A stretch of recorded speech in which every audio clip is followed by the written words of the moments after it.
Hi, I'm Sarah. And I'm Helen. And this is the Squiggly Careers podcast. This episode is part of the Squiggly Career Stage series. Try saying that all together. Where we're talking about 5 different career stages and sharing insights and advice that we hope will help people succeed. So these are some specific episodes where we cover career returners, career changers, career setbacks, career continuers, and today we're talking about career starters. And as well as me and Sarah sharing some of our perspectives on this particular career stage, we've also interviewed a couple of people to get their insights too. So you will hear Sarah's conversation with Upreach, a social mobility charity that we actually came into contact with when we did our Careers Collective Live, for any of you who think, oh, I've heard of Upreach before. And I have a conversation with a brilliant recent career starter who also did an early squiggle, but I won't spoil it too much, Yemurai Rabvukwa, who's got some very just insightful and specific advice for people who might be starting out in their career.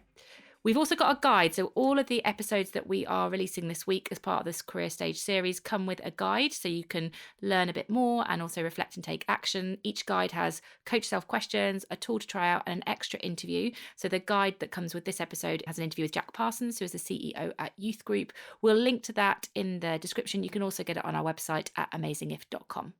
So recording this episode has really taken me back to looking for your first job and getting your first job.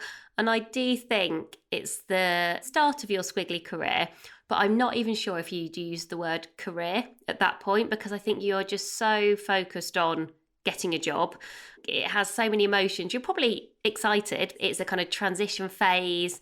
It's where hopefully you're going to use those skills or those qualifications that you've got so far and kind of put them to good use and hopefully see them come to fruition.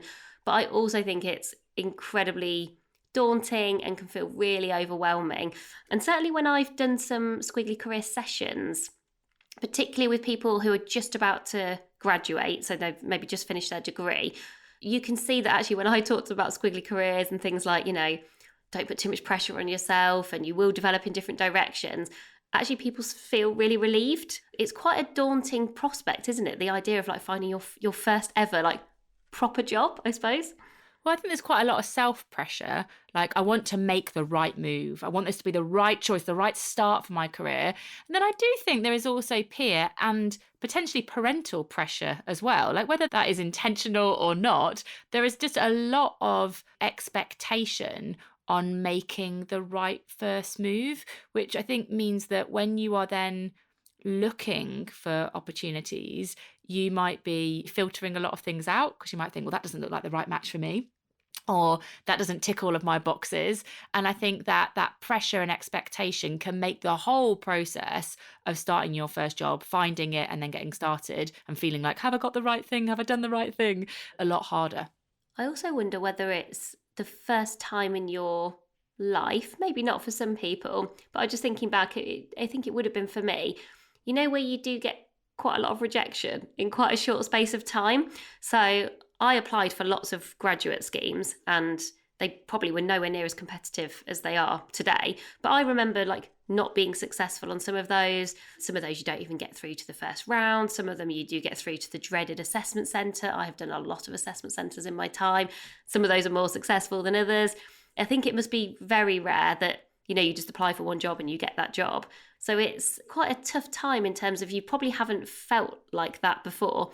And also on one hand, you're like, I've got these skills, maybe I've just got this qualification, and you expect that to be able to turn into a job, but it's really competitive. And I think you found a stat, Helen, was it something like 100 to 200 applicants for each graduate role now? Yeah, for one job offer, 100 to 200 plus applications, which means you've got an 8.3% chance of getting a job interview from a single job application. So if you're finding it tough, it's really normal, but actually that doesn't always help you in the moment when you think, God, I've worked so hard and now I can't get to do the thing that I want to. Also, I think it's compounded by, lots of financial issues for lots of people. They might have debts to pay off. They'll have kind of rent and, cost of living increases. So I think there's just quite a lot of hard things happening at once. And so when Sarah and I were reflecting on, well, what helps you? If you've got expectation and you've got pressure and you've got rejection, where's the light? What helps me? What helps me in the moment? What helps in the moment? And one of the things that we think is important to kind of hold in your mind if you are at this career stage is taking that expectation about finding the right job and actually reframing that more to experimentation. So there's some interesting research that shows that the first 5 years in your job, learning is the most critical thing that you can do for your long-term financial success in your career. So basically, you will earn more over the long term in your career if you learn more in the first 5 years. So experimentation is a really, really good way to approach learning, like not trying to be perfect, not thinking you've got to get it right all the time, not seeing failure as the end, but just to see it as an opportunity to learn what didn't work so you can rethink what you might do next time. Really approaching the first moves you make and the first roles that you take with experimentation and learning in mind will kind of very literally pay off over the long term for your career. Yeah, because you read a lot of research where things like purpose, connection, sustainability are always shared as this is what really matters, actually, to I think lots of people in their careers at every stage, but particularly people starting out. And I think that's often the challenge, is sort of the disconnect between going, well, I could describe the perfect job and the perfect company, but then the reality is there aren't that many of those roles, and also even the best companies aren't perfect. So maybe kind of letting go of that high bar where we're sort of really hoping that the perfect thing is going to emerge and go, well, actually, as long as I feel like I'm going to be learning, maybe I wanted to work in a really big company and it's a bit smaller, or maybe I wanted to work for a brand that I really love and this is not such a well-known brand. I was talking to somebody earlier today, maybe the most important thing when I reflect back on all of sort of my early career was actually the people that I was working with and for, because that's who I was learning from. And it didn't matter what the job title was, what the team I was in, or like the sector. And, you know, I had lots of kind of non-glamorous jobs, but actually I had the best jobs in my early career where I had like brilliant people around me. And I sort of feel like that's what helped my first 5 years. I don't think I necessarily looked for learning, but I think I was good in an interview at spotting like, oh, I like the energy from these people. I feel like I can learn from them. I feel like they're interested in me, you know, and kind of what I can bring. And they were always the people where I was like, oh, it's, you know, like that osmosis of like, I got to just sort of absorb all the good stuff from them and then think about what I wanted to do next. So I think the kind of looking for the learning times by the people you're learning with and from would perhaps be my filter. So just before we go into our first interview, question for you. You talked about you did lots of non-glamorous things in your early career. What was the least glamorous thing you did in your early career when you were sort of a starter? Trying to sell Lucozade to offices in industrial estates, basically taking samples from the back of my car that they give you because you're working in sales, and oh my god, it was awful in so many ways. I was really lonely. Talk about having, I had no one around me because I was just by myself. I was rubbish at sales. That is a really good example of where I got a job that on paper probably did tick a lot of boxes, but I wasn't the right person for that job. And I hadn't really got anyone to kind of learn with or from because it's actually quite a kind of individual role. So yeah, that never felt very glamorous, driving in circles around industrial estates.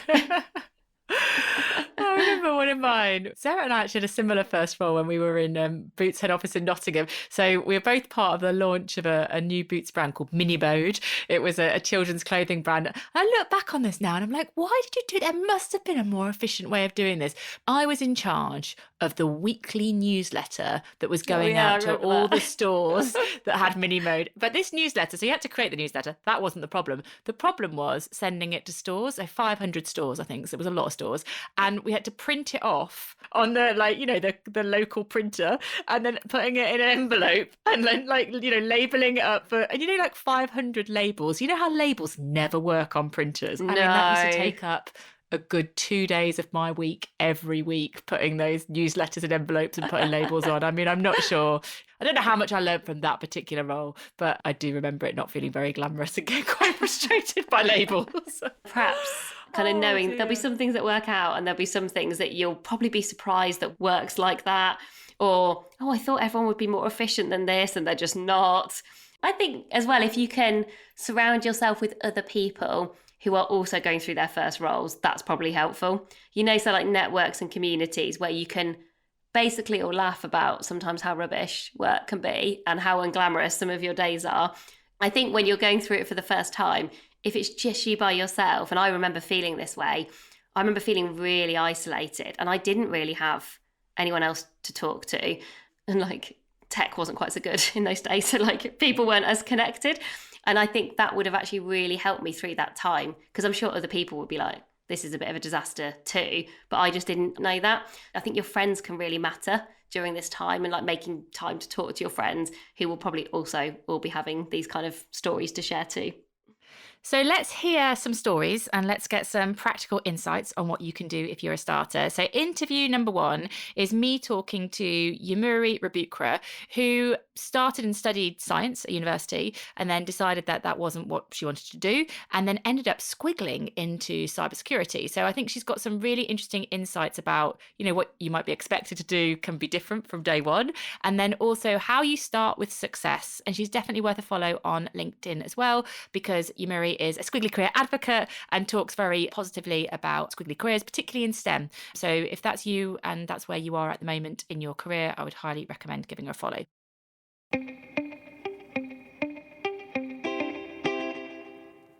Welcome to the Squiggly Career podcast. Can you just let our listeners know who you are, what you do, give us a window into your world? My name is Yemurai. I'm a senior cybersecurity associate, tech career strategist. So I'm really passionate about helping people understand their transferable skills and how they can leverage that into a role in tech that complements their background.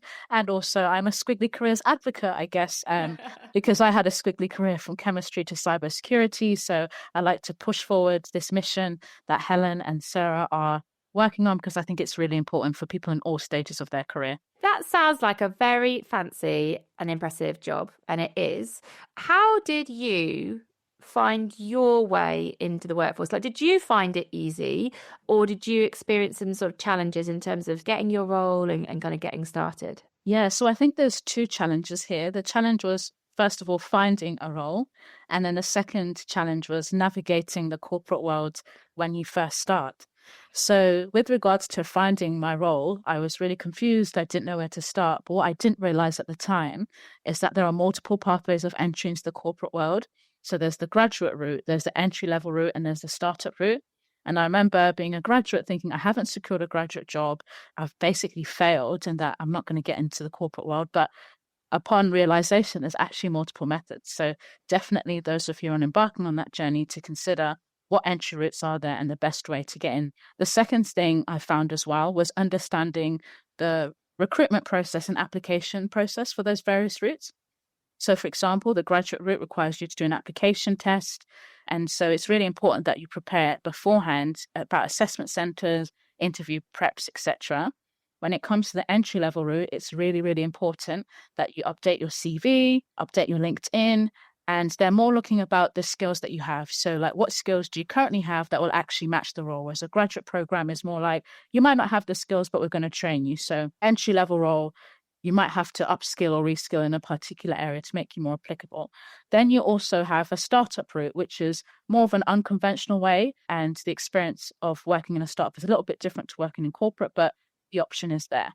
Fortunately for me, I had the opportunity to land an entry-level route, and I was able to do that through upskilling in tech, updating my CV accordingly, and then interviewing and getting through. So interesting, just the different routes, because that gives people more possibilities. Can I just touch on a couple of things that you talked about? So maybe we start with failure. If it doesn't go the way you want it to, like, what is your advice for people that might, they might just be feeling a bit like disillusioned, a bit disappointed, those sorts of feelings? So I totally understand, because I was there 3 years at uni, £67,000 worth of debt, and I didn't secure a graduate job. Like, what was the point of going to uni if you're not going to secure a graduate job? But what I've come to realize is that each individual person has their own journey to their career success. So I did chemistry, and pretty much everyone on that course is doing completely different things. now that we live in like a digital world and careers are evolving, it's expected that career paths aren't always necessarily going to be traditional in terms of going down the graduate route. Your journey might look different, and that's okay. And you're not the only one. So I think once I realized that, it gave me confidence in knowing that my journey didn't come out how I wanted it to be, but I ended up where I was meant to be regardless. So you talked, the upskilling, like you made a big squiggle early, chemistry to cybersecurity. So what helped you upskill into this new area? Yeah, so I think the thing that really inspired me to get into technology to begin with was there was a lady who looked like me who was talking about her career success within the industry and how she was able to make that change. And also, it was during that time I explored my curiosity and interests because I started to learn about technology and how it was changing different industries, including chemistry itself. So I said, you know what? I know I'm not interested in pursuing a completely chemical role, but I'm seeing this technology thing and how it's impacting the world in my industry as well. What can I do to upskill in this area and explore this curiosity? And that was provided to me by a university support group. So one of the university society groups called Women in STEM, they had a partnership with the training academy at the time. I upskilled in technology, was jobless for a little bit because I was trying to find my feet. And then I joined another career support group and they had a recruitment event highlighting the different roles in tech that they had. And yeah, I just applied for one of the roles, which was happened to be cybersecurity, was able to talk about my transferable skills, the soft skills, but also the technical skills that I developed meant that I was a suitable candidate for the role. The thing I would highlight in terms of what's been pivotal to allowing me to enter into the corporate world is the fact that I was part of groups. So the first one was Women in STEM, and then the second one was Coding Black Females, because oftentimes they have resources and provide opportunities and partnerships with organizations. So they bridge that gap between you as the one who's looking for jobs and organizations who are looking for talent. That's been pivotal to my success, as well as having a mentor. And I think organizations like Upreach also provides these programs as well. I think it's very inspirational how you approached that early stage of your career. Even though you'd spent several years learning about one thing, you're like, I'm open to learn about something else. And then also your willingness to learn from other people, to put yourself into those groups where you probably, you didn't know those people to start with, and it's meeting lots of new people. I think it's a brilliant advice, but it's also kind of very inspirational how you approached it. And you got the job. This is the first time you're in a corporate environment. It's the first time. That's, potentially daunting and scary. You can let me know. It's a while since I did this. How do you think you could approach getting that first job, growing in that first job in a way that helps you to go, be at your best as quickly as you can, given you've never done this before? What's the advice? The first part is give yourself grace. You're not going to know everything. You're not going to be the best at what you do when you start with. And there's other people in that position as well, because when I started I was like, oh my god, am I stupid? I'm not getting this right, I'm not delivering this, the report is making mistakes. Just understand that you're getting paid to learn a set of skills that you've never learned before. I think in the corporate world there's two aspects to your job. There's doing your job and navigating the organization in and of itself. So understand, what does your job entail and what does that look like, but also understand, where does your line of work sit within the organization and how can you utilize your organization's resources effectively. So, for example, I would just turn up and do my job and hope for the best. But what's actually required as part of navigating the corporate world, even in your entry part, is networking with other people within your line of work and outside of your line of work. That also involves having mentors who have just finished what you've done and then who are experienced, so you understand how your career could progress. Another thing is joining business resource groups. So things like, Women in Tech or whatever's appropriate for you, because then you're being mixed alongside other people in industry who you might not necessarily have come in contact with if you didn't necessarily make those moves. Another thing is the logistical aspect of it. And I think that's probably one of the hardest things, is like understanding what it means to manage time in your calendar, understanding sort of the soft aspect of things, communication. How do you communicate with this person? How do you communicate with seniors via email, via Teams? How do you manage your time effectively to ensure that you do the work in the time that's given, but also you're able to articulate when you need extra time in that? The third thing I would say is start having routine habits of documenting your career success. So every time you do something well, you document it, keep in an Excel spreadsheet with the date, the time, the project, the outcome, and the result. In addition to this, when you get emails and stuff praising you for the work you've done, keep that backlog of emails, because for two instances, one, if you're ever feeling down or not feeling good enough, or you feel like you're not progressing, you can always look back at the emails that talked about the work you did and you delivering it well. And the second thing is, when it comes to performance review, it means that when you're talking to your manager, you can be like, oh, when I delivered this work, this is the piece of feedback that I received, here it is. And it really helps to strengthen your profile within your organization and ensure that everybody else around you knows what you're doing. So I think one of the biggest traps is we just kind of do the work, hope that other people see that we're doing the work. But if you don't remember what you did a year ago, how do you expect everybody else to do so?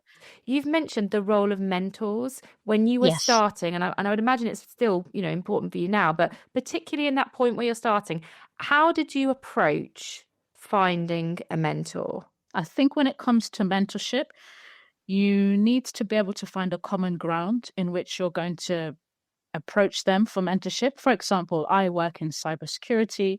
In order for me to find a mentor within that field, I probably need to identify, people who I think could be good mentors, open those lines of communication from a hi, hello, how are you doing? I'd love to know more about your work, and just building that rapport to begin with. And then you can invite them to be like, oh, do you know what? I really enjoyed our conversations. Do you have capacity for me to be your mentor? And I think it works really well. Like by you joining business resource groups or you attending any events that your organization may have where you're meeting people in these environments, you build that rapport with them, they get to see you physically and they sort of understand who you are. They're going to be more welcoming to you inviting them to be your mentor. And they're really important because if there's ever a situation at work, you can be like, is this the best way? Is this expected? What would you recommend? And they can give you advice based on their previous experiences. But I think the thing about approaching a mentor builds that relationship first based on a common ground, and then they're going to be more receptive to inviting you to be their mentee. I started out on a graduate scheme, so that was of the three options, that was the one that I went into. But when I started, I was with people every day. We were in the office. I mean, my first job was in sales. I was like driving around all the time. Yeah. But I think a lot of people starting now are starting in a team that isn't in the office every day. All that learning isn't like at their desk with all the people that are around them. They have to work a bit harder. And I just wondered if you've got any advice on, learning, building relationships, building your brand when you're not physically with people every day. Value the time you get to spend in person with your work colleagues when you can, if it's hybrid. I think it's really, really, really important in the early stages of your career where you can be in person so that you develop those in-person interactions. If that's not feasible, the next best thing I would suggest that you do is to schedule in coffee chats, informal coffee chats, maybe at a time that they're not busy, just to have a chat about them, what they do, their interests, so that you start to build those relationships. And especially with people in your team, let's say you're in a virtual meeting and they say something, you might message them and say, oh, I can help you with that. Or if you need any support in that, I'm available. So I think in some cases, when you start off, it might be an informal chat, but later you might have an agenda set so that they know what they're going to bring to the conversation and how they can help you and vice versa as well. You're such a star. Thank you. I think your advice is so specific and so practical. If people want to connect with you, follow your journey and also follow your words of wisdom, where can people go? So I'm on LinkedIn, Instagram. On Instagram, I share loads of opportunities. So if you're a graduate or even a career changer who wants to make a change into tech more specifically, I'm always sharing resources and tips. And I'm on TikTok and YouTube as well. So on LinkedIn, I'm Yemurai R. And on the other platforms, I'm STEM Babe.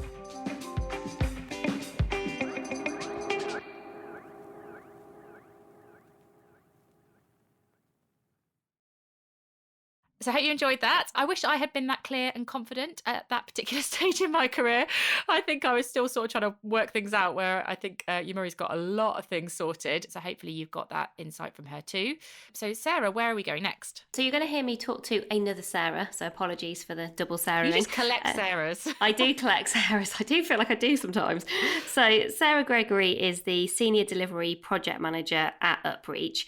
As Helen mentioned at the start of the episode, they're a social mobility charity, and they particularly support undergraduates who are graduating but who come from disadvantaged backgrounds to get into what they describe as sort of top jobs, is the way that I would think of it.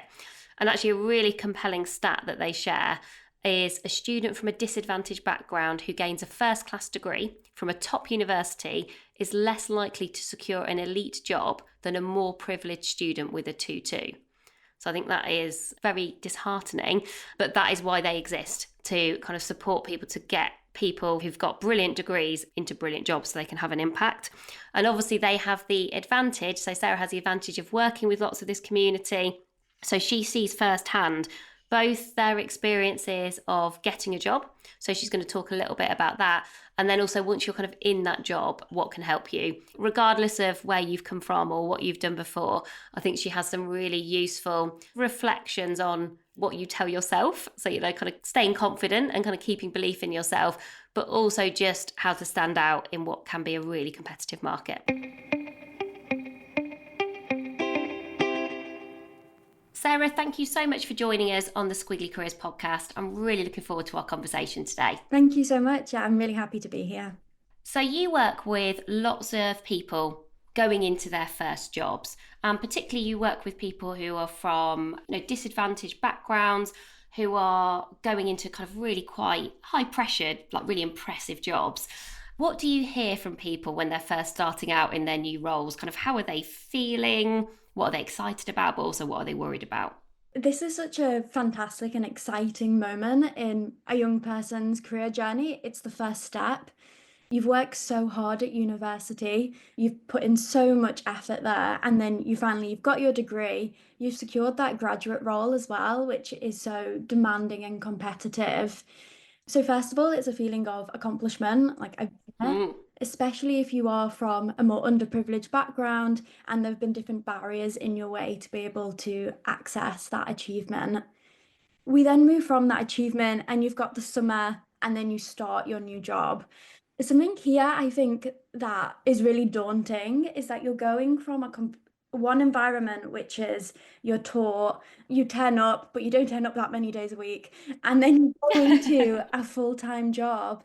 And I remember for myself, my own experience, I was a couple of months into my first job and my manager asked how I was doing, and my answer was, I'm just really tired. And that was just because there's so much learning. And I also, as I said, I had to be there 5 days a week. Of course, we're in more of a hybrid environment now, so it's slightly different. But also being from a lower socioeconomic background, you might have also not had those experiences in the workplace. So you're coming into a completely new environment where you're not as familiar. And something that can be really overwhelming at first is those unwritten rules of the workplace. And what I mean by these are things like the norms, the cultural norms, you get used to and you pick up. But when you're first starting and you don't have the network, you don't have maybe a mum or dad to ask, what do I wear? How do I communicate with others? How do I send emails?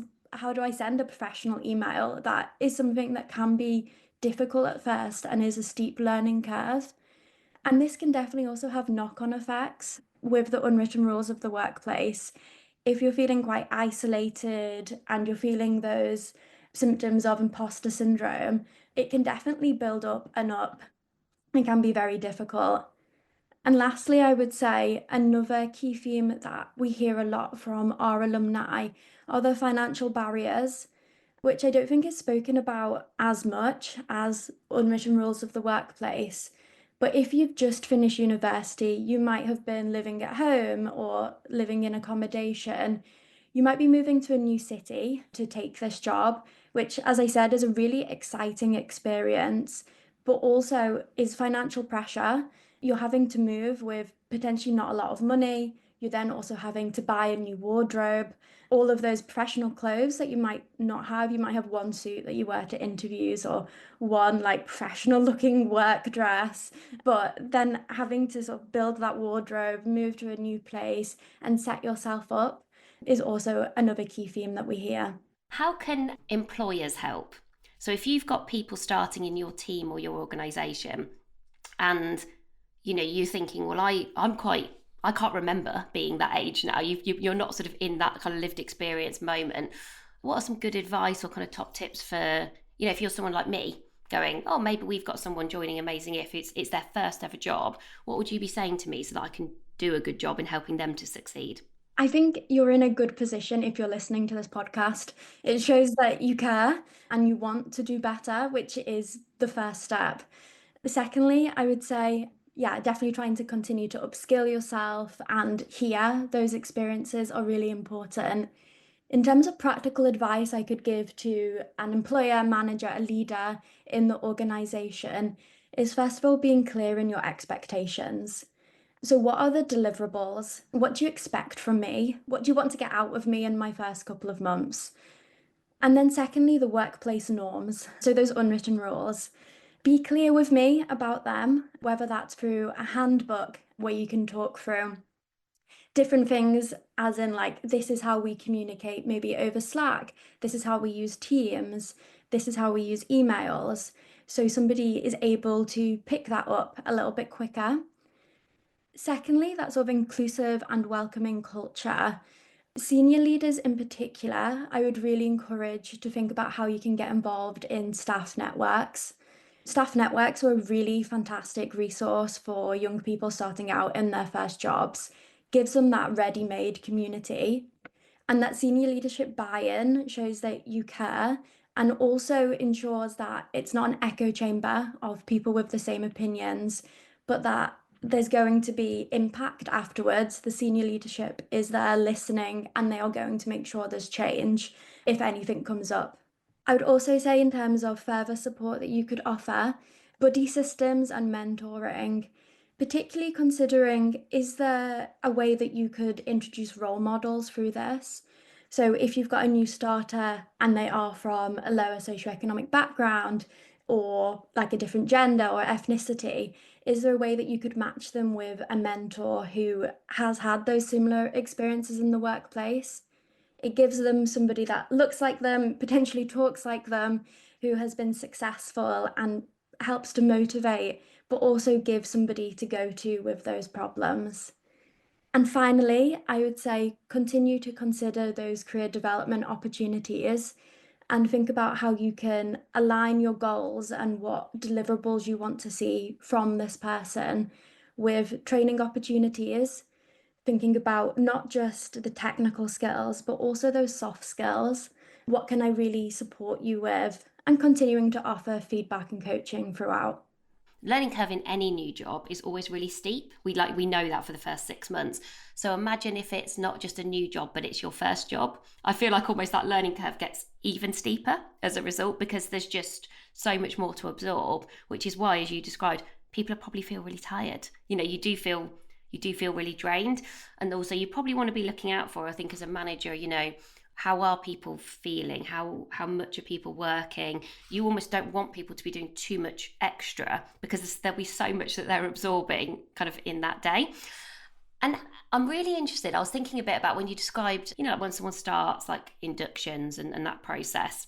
What have you noticed in terms of, and you mentioned earlier, more people working hybrid, more people working remote. And there's lots of assumptions I think people make about that in terms of, for younger people, whether that's a good thing or a bad thing. And I think I've seen people argue quite strongly both ways. What have you noticed in terms of people starting out? How has that changed, maybe that experience? And has it been good? Is it bad? Or is it mixed? Yeah, I think it's definitely a mixed picture. If we consider work-life balance, it can definitely either improve somebody's work-life balance when they shut their laptop, they're at home, and they can go out and do different things. They don't have to spend like 45 minutes to an hour commuting. Yeah. It can also worsen somebody's work-life balance because you're more tempted to stay online. Yeah, no boundaries. Yeah. Also, if you have something like Teams and you're very conscious that people might be watching that green, making sure it doesn't turn to red, or on Slack. I think another aspect here is for employers and for people who are starting out in the workplace is the concern that if you are not seen, then you are not working. And there's a perceived lack of commitment from somebody who isn't going into the workplace. And I know we're seeing that more now, like in the news. I'm seeing so many articles about CEOs saying we're going to be back in the office. And for some people, that can be helpful if we consider like the digital divide as well, and having access to Wi-Fi, having access to a calm environment too at home.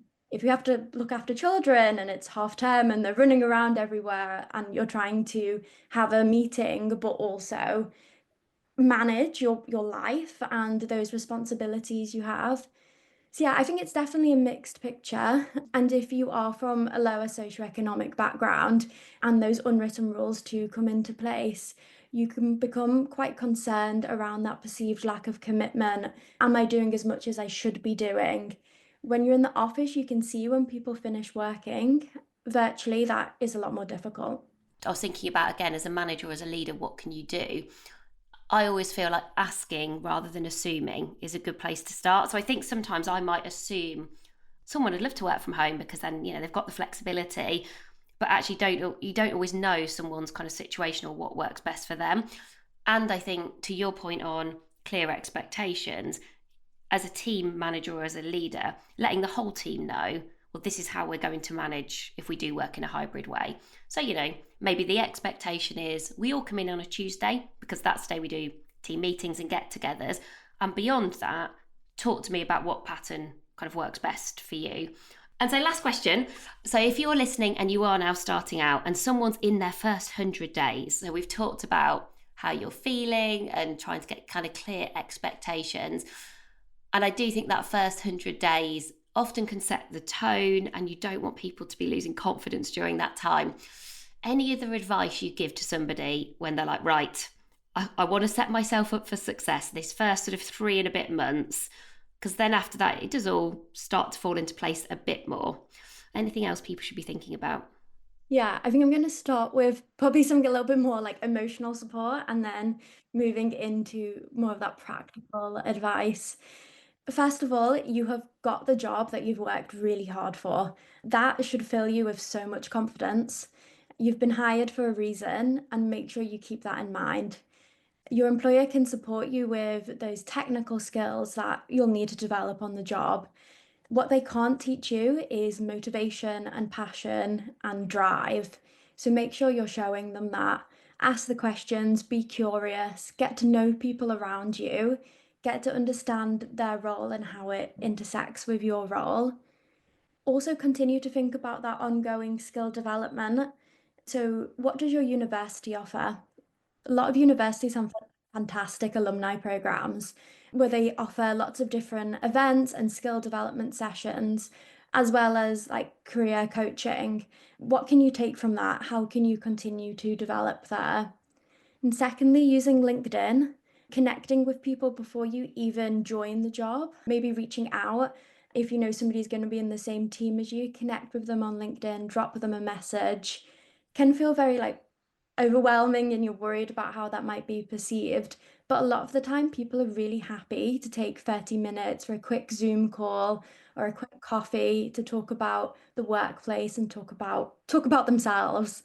I would also consider, as we've been talking throughout, this is a big change. And although you've worked really hard to get here, but also make sure you're looking after yourself. Consider that mental health support. There's a lot of charities. Make sure you're having a look at that. Reach out if you need help. And a lot of employers as well will have their own systems in place. So like an employee assistance program where you can seek that mental health support. Young Minds is a good charity who I've kind of come across before. So that they might be a good one to look at if you're looking for more support with kind of mental health, well-being, those kind of areas. And like you say, actually, organisations often offer more than you think, but sometimes people just don't know about it. So again, don't be afraid to ask and just say, are there things that we can get involved in? And I think if there are things that you're interested in, if you've got kind of personal passions, often bringing those into the jobs that you do, people really appreciate. And Sarah, we finish all of our expert interviews with a final question, which is more about your words of wisdom. So if you were leaving our listeners now with your best piece of career advice, so maybe something that someone's told you and that's just been really helpful, or just something out of your own head, sort of some words to live by, what would you like to share with our listeners? Especially at the start of your career, take every opportunity. You'll have so many opportunities, whether that's relocating to a different country, taking on a new project at work, having a new manager. See everything as a new challenge and a new way to continue to learn. Make sure you meet all of them with motivation and passion, and you'll do some things that you don't like. that is still a good learning.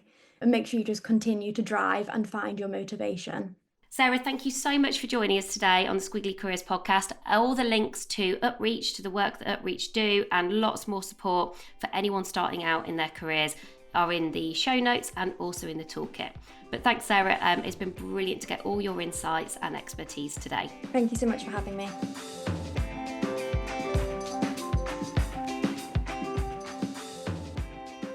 So I hope you found that conversation with Sarah interesting, and I'd really encourage you to look at the work that Upreach do. Maybe it might be for you personally. They're upreach.org.uk, and that link will be in the toolkit. Or maybe this is something you could share with someone else, or maybe you're in an organisation where actually you could host things like insight days or internships for students from disadvantaged backgrounds, and I know Upreach are always keen to talk to more organisations. That is the end of this episode. It's the first one in our Squiggly Career Stage series. So if you've got any feedback, let us know, or any recommendations that you think, oh, actually, if people are at this stage, they should be aware of. You can always email us. We're Helen and Sarah at squigglycareers.com. We've pulled everything that we have found together into the guide that you can download. We will link to it in the show notes, or you can get it from amazingif.com on the podcast page. Also worth following us on LinkedIn, because we're going to be posting all those resources on LinkedIn on the Amazing If page throughout the week. Don't forget, we've got 4 other episodes as part of the Squiggly Career Stages series on returners, setbacks, changes and continuers. So please check those out or share those with people if you think they might be useful. But that's everything for now. Thanks so much for listening. I'm back with you again soon. Bye for now. Bye everyone.